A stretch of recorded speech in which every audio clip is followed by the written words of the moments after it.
So today, for today's hike, I've been using my World War II Jungle Pack.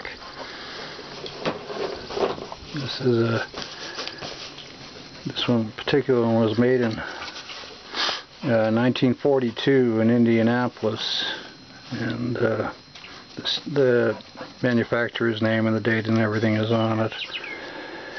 Anyway, this was an improvement over the M1928 pack, and the M1944, M1945 pack that uses a double pack, cargo pack, and a small field pack attached hadn't come out yet. But 1942, these were issued to Army troops during the war in the Pacific.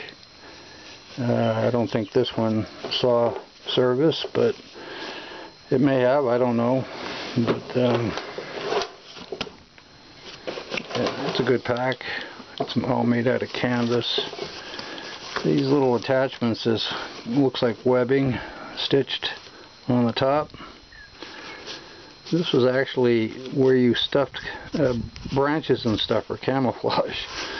So you would camouflage your pack by putting a bunch of stuff in there, and as you're laying on the ground, it made it more difficult to, apparently, for the Japanese to pick you out. The nice thing about this pack was it's all compressible. See if I can do this one-handed.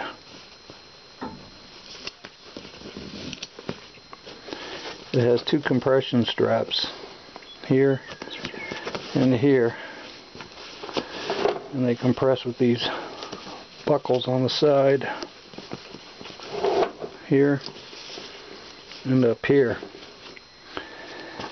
And also in the back there were two places to attach your straps. Here, right here, you could higher up, or where I have them attached lower at the bottom right here. They normally attach with clips, but I kept all the clips and everything, but I used paracord to attach it to these D-rings.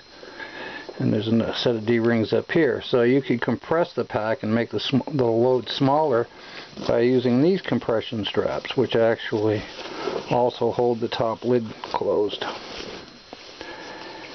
And the pack also has a top compartment with a pretty good sized top compartment.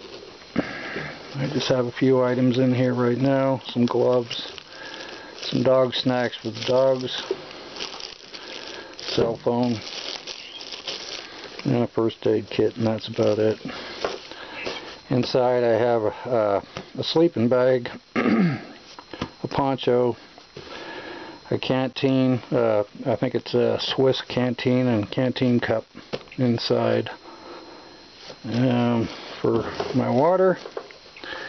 Anyway, it's a great pack. I've been using it for quite a while, off and on for several years, and it's holding up real well. There's no holes or rips. They're made pretty solid. I don't want to pack it too heavy because it uses canvas.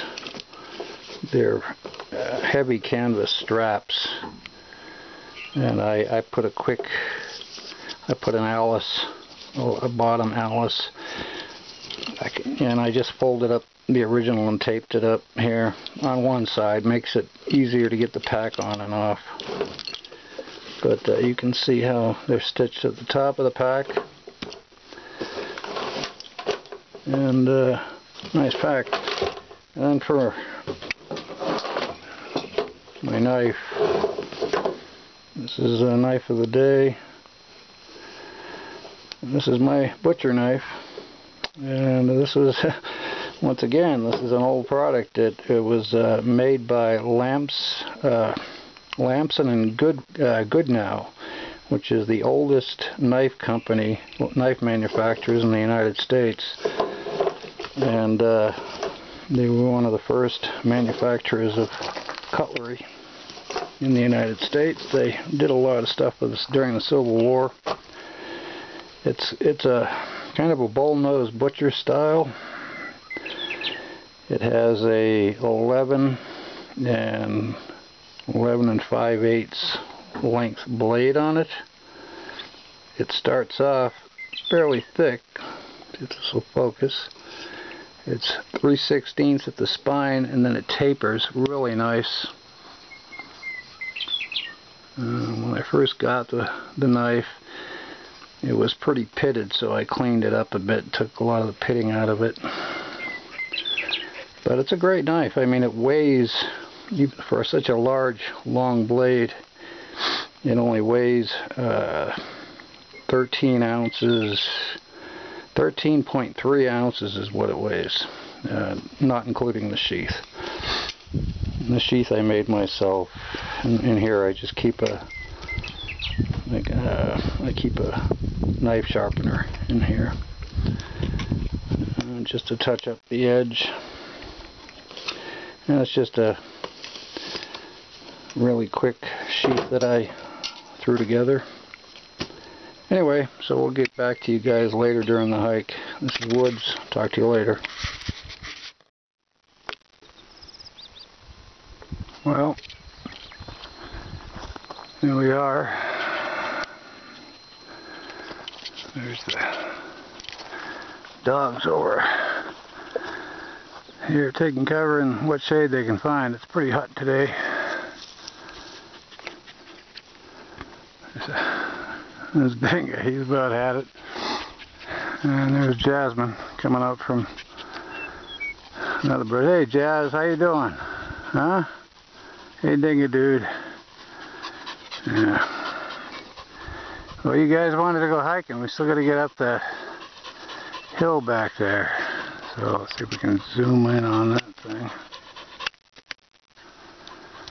My camera just doesn't like to zoom.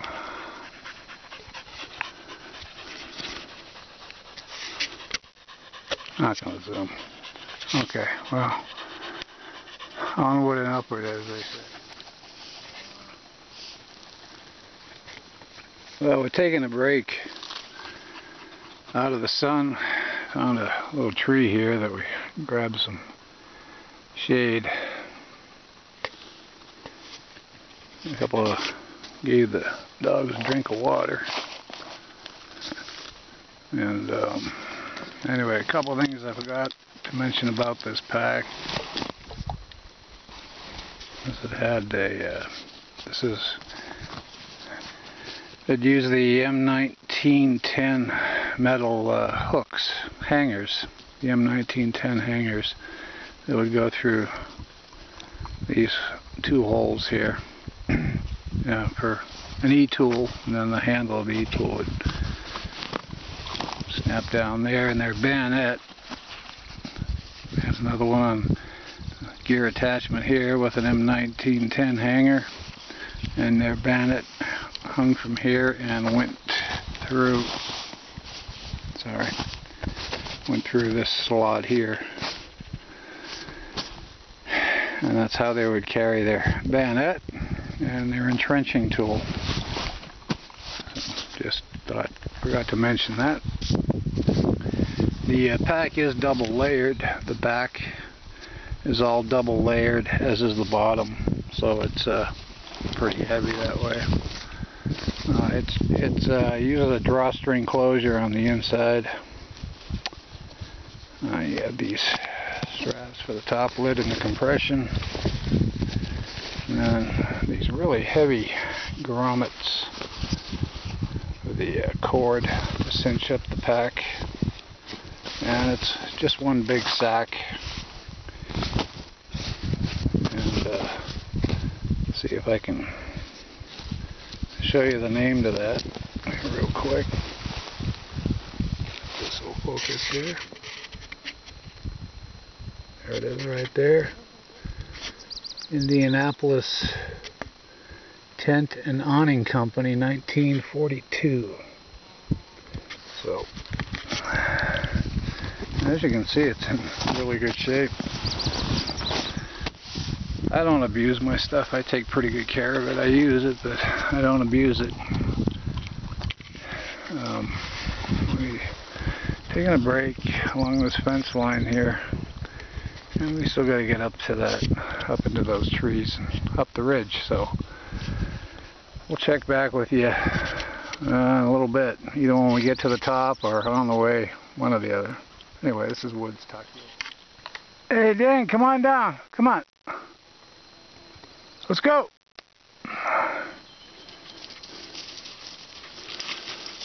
Good job. Well, we got to the top and drank the last of the water at the top, and we're on our way down. We're most of the way down now. We're heading back to that gray colored house back there. That's where my truck is parked. So we're gonna head back there. There you are. There's Jazmin. Where'd you go, Jazz? Where'd you go, girl? Yeah. Yeah, you sound like you've been chasing something. Anyway, get these guys back where they can get some water. There's no water up here, so. Okay, well anyway, thanks for joining us. We just had some water at the top and wiped off some sweat, caught our breath, and headed back down. It's pretty hot, so we're gonna head back, and we'll talk to y'all later. This is Woods out.